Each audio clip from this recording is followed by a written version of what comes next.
ఎంతకాలం పెడతారు ఇలాంటి వాడికి? వీడి పూర్వ చరిత్ర మొత్తం తెలుసున్నటువంటి ఇళ్ళన్నీ కూడా వీడికి భిక్షని వేసిన పాపమే అనేటటువంటి అభిప్రాయంతో ఒక్కరు కూడా భిక్షని వేయడం మానేశారు అజామీఢుడికి. అలాంటి సందర్భంలో చిక్కి శల్యమై ఎముకల గూడులై కళ్ళు లోపలికి పోయి డొక్కలు పూర్తిగా లోపలికి వెళ్ళి ఒక ముసలి గుర్రం ఏ విధంగా ఉంటుందో అంతటి దారుణమైన స్థితికి వెళ్ళి ఏ రోజైనా భోజనం దొరికితే చాలును మోక్షం వచ్చిన దాంతో సమానం అని అనుకుంటూ అలా జీవిస్తూ మెల్లగా భోజనం లేనితనానికి వచ్చేసాడు పాపం 3 రోజుల పాటు ఆకలితో. అలాంటి సందర్భంలో అతనికి మరణం సంభవించే వేళ తన పెద్ద పిల్లవాడైనటువంటి ఆ కుర్రాడి పేరు నారాయణుడైతే, నారాయణ ఎంత పని చేశాను రా అంటూ ప్రాణాలను విడిచాడు. నారాయణ అనేటటువంటి మాట శ్రీమన్నారాయణుని ఉద్దేశించి మాత్రం అజామీఢుడన్నది కాదు. నారాయణ అన్నటువంటి మాట తన పెద్ద కొడుకైనటువంటి నారాయణ అనే పేరు పెట్టుకున్న పిల్లవాడిని ఉద్దేశించి అన్నది మాత్రమే. అలా మరణించాడు. చిక్కి శల్యమై అలా పుల్లలా ఉన్నటువంటి ఆ తండ్రిని ఆ ఇరువురు స్వయంగా వచ్చి దహించవలసిన బాధ్యత కలిగిన వాళ్ళు కాబట్టి మరణాంతాని వైరాణి నివృత్తం ప్రయోజనం.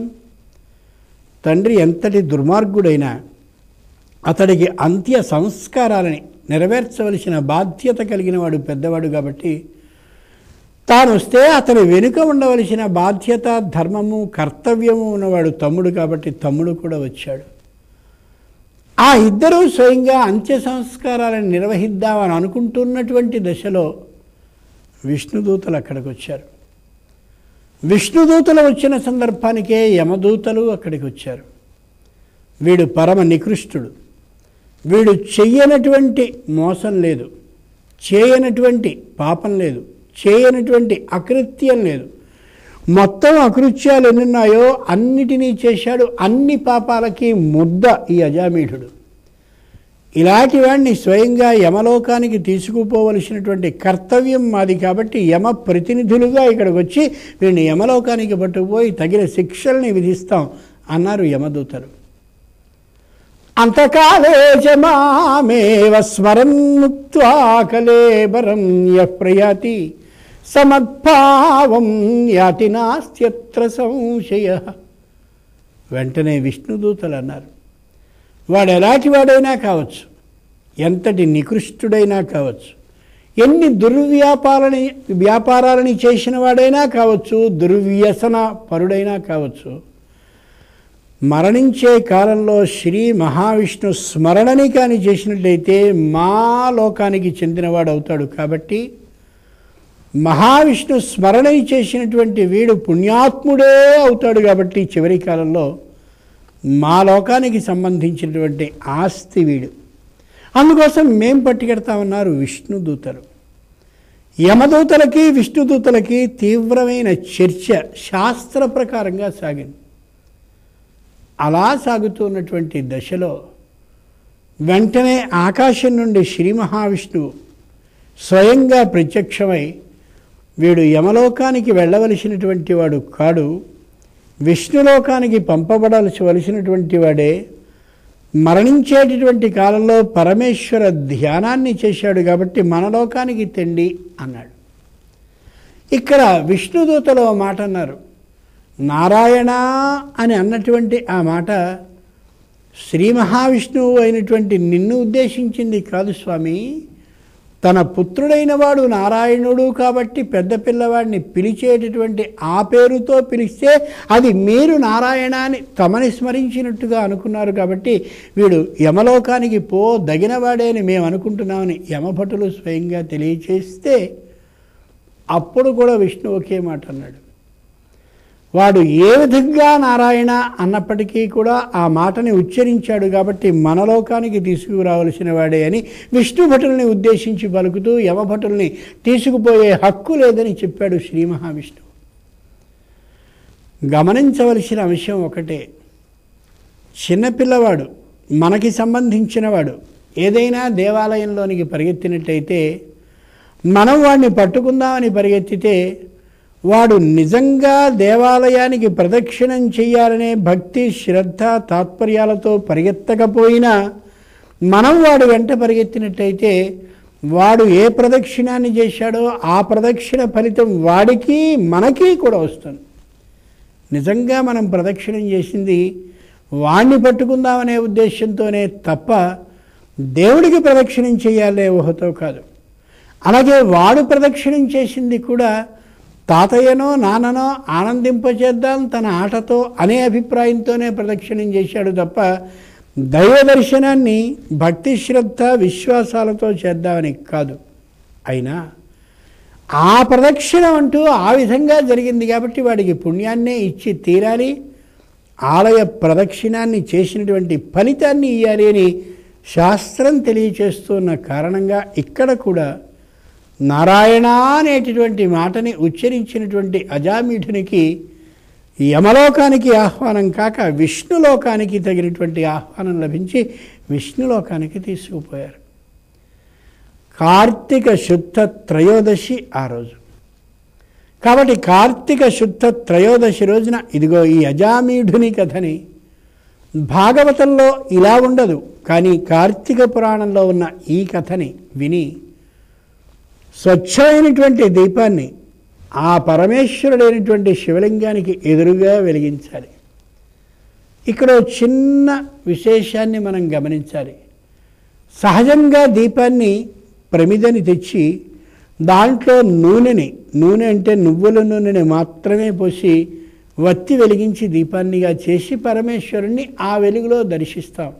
కానీ కార్తీక శుద్ధ త్రయోదశి నాడు మాత్రం ఆవునోతితోనే దీపాన్ని వెలిగించాలి.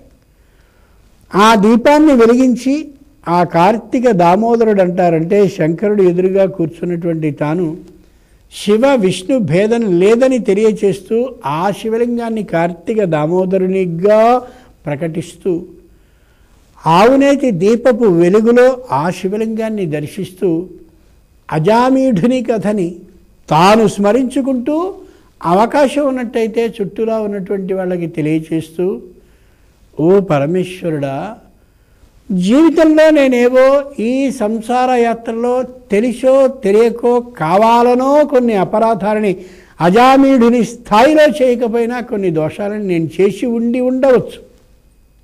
కానీ మరణించేటటువంటి కాలంలో నీ స్మరణని చేసేటటువంటి బుద్ధిని నాకు ఇప్పించు అని ప్రార్థిస్తూ అక్కడ ఒక దీపాన్ని వెలిగించి దీపపు వెలుగులో పరమేశ్వరుని చూస్తూ మరొక దీపాన్ని వెలిగించి ఈ కథని చెప్పాక ఆ దీపాన్ని అక్కడ ఉండేటటువంటి బ్రాహ్మణునికి ఒకరికి దానాన్ని చేసి పరమేశ్వర అనుగ్రహం కోసం ప్రార్థించాలి. కార్తీక శుద్ధ త్రయోదశి నాడు ఆ దీపం ఏదైతే దానం చేయబడిందో ఆ దానం చేయబడిన దీప దాన ఫలితం కారణంగా మరణకాలంలో పరమేశ్వరుడు మనకి ఆ శివనామాన్నో విష్ణునామాన్నో ఉచ్చరించేటటువంటి బుద్ధిని కలిగిస్తాడు. 1. 2, కార్తీక మాసంలో మన పితృదేవతలందరూ కూడా వాళ్ళ పితృయాన లోకానికి ప్రయాణిస్తూ ఉంటారు. కాబట్టి ఈ ఇయ్యబడేటటువంటి దీపం పితృణాం మార్గదర్శకం. మన పితృదేవతలందరూ వెడుతూ ఉండేటటువంటి సందర్భంలో ఇయ్యబడ్డటువంటి దీపం పితృలోకానికి వెళ్ళేటటువంటి వాళ్ళకి మార్గాన్ని చూపించే వెలుగు ఇచ్చే దీపంగా అక్కడికి చేరుతుంది.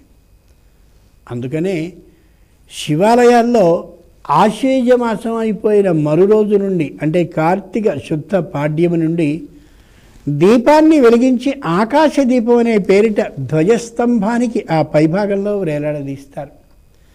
పితృయాన లోకాలకి వెళ్ళేటటువంటి ఏ పితృదేవతలు ఉంటారో వాళ్ళందరూ ఆ దీపపు వెలుగులో అక్కడికి వెళుతూ, మావాడు ఒకడయ్యా నన్ను తలుచుకునో దీపాన్ని పెట్టాడు, ఆ దీపపు వెలుగు నీకు కూడా చూపిస్తాను, నువ్వు కూడా ఆ మార్గంలో ప్రయాణిస్తూ నా వెంట రా అని చెప్పి ఐకమత్యంతో ఉండేటటువంటి పితృలోక ప్రయాణాన్ని చేసేటటువంటి పితృదేవతలందరూ కూడా సంతోషంగా తమ లోకాలకి వెడుతూ మన 2 చేతులు ఆశీర్వదిస్తారు.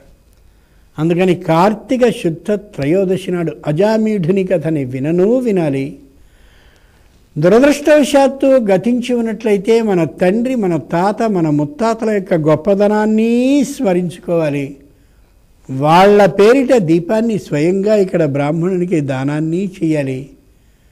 చేసి వాళ్ళందరూ ఉత్తమ లోకాలకి పోవాలనేటటువంటి అభిప్రాయంతో ఆకాంక్షిస్తూ కార్తీక శుద్ధ త్రయోదశి నాడు ఆ శివలింగాన్ని దర్శిస్తూ ఆయన ద్వారా ఈ జీవించి ఉన్నటువంటి మనం ఏ అపమృత్యు దోషము లేకుండా ఉండేలా చిరకాలం జీవించేటటువంటి ఆ అనుగ్రహాన్ని వరం రూపంగా పొందాలి.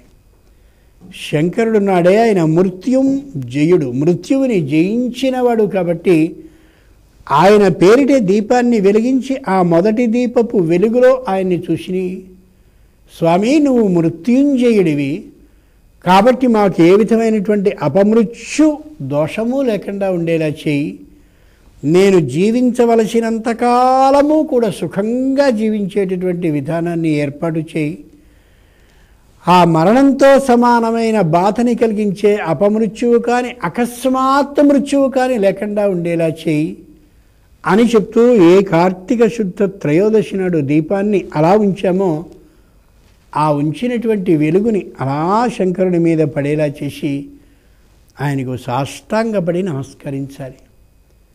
ఈ కార్తీక శుద్ధ త్రయోదశి నాడు ఈ దీపదానాన్ని చేయడం అత్యుత్తమమైనటువంటిది. ఏకాదశి నుండి ఏకాదశి, ద్వాదశి, త్రయోదశి, చతుర్దశి, పూర్ణిమ ఈ 5 రోజులు కూడా దీప పంచక ఉత్సవము అంటారు. 5 రోజుల పాటు వరుసగా పెట్టేటటువంటి ఆ దీపాలు యథార్థంగా మనకి అపమృత్యు దోషాన్ని తొలగిస్తాయి. వాటితో పాటు పితృలోకానికి వెళ్ళేటటువంటి వాళ్ళందరికీ దీపపు వెలుగులో పితృలోకాన్ని దర్శించేటటువంటి మార్గాన్ని చూపిస్తాయి. అంతటి దీపాలని పెట్టి ఆ విధంగా దానం చేయాలని మీ అందరినీ కోరుకుంటున్నాను. స్వస్తి. మీ అభిప్రాయాలను, సూచనలను మాకు తెలియజేయాల్సిన చిరునామా భక్తి TV, care of Rachana television private limited, road number 92, Jubilee hills, Hyderabad 5,96,000. మా ఇమెయిల్ ఐడి bhaktihyd@gmail.com. మా వెబ్సైట్ www.bhaktitv.org. Phone number 901012223333.